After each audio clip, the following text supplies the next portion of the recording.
He says he's fine, but you notice the subtle wince as he stands, the restless nights, the way he talks less than before.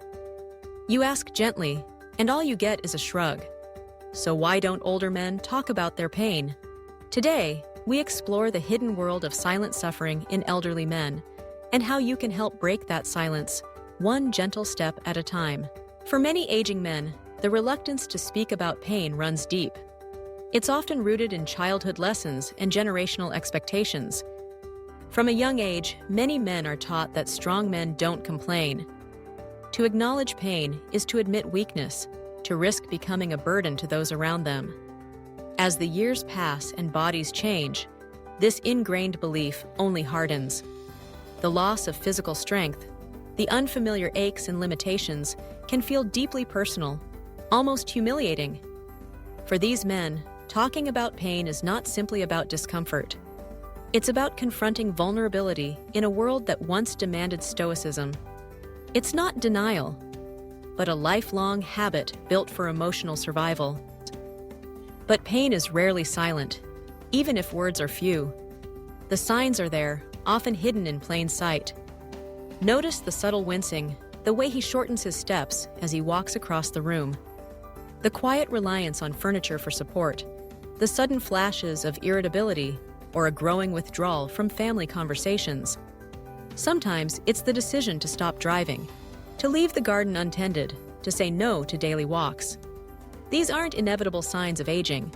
They are quiet calls for help, a language of discomfort spoken through actions rather than words. So, how can loved ones help older men feel safe enough to open up about their pain? The first step is to change the way we ask. Instead of direct questions like, "Are you in pain?" which can feel threatening or embarrassing, focus on function. Try gentle, concrete questions. Does it still hurt when you bend to get your socks? These questions feel less like invasions and more like invitations, making it easier for him to acknowledge what's happening without feeling exposed.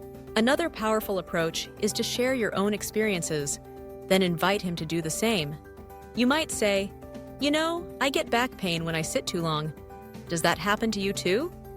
When you show vulnerability first, you create a bridge, letting him know he's not alone.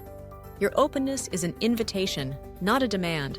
Medical conversations can be especially stressful for older men who fear losing their independence or being reduced to a list of symptoms. It's important to remove judgment and help them feel in control. Offer to go together to appointments and reassure him, you make the decisions. Remind him that his dignity matters just as much as any diagnosis. And when he does open up, even in small ways, recognize the courage it takes. A simple affirmation, "I appreciate you telling me, that helps us take care of you better," goes a long way. For him, speaking about pain is not just about seeking help, but about stepping into a new kind of strength.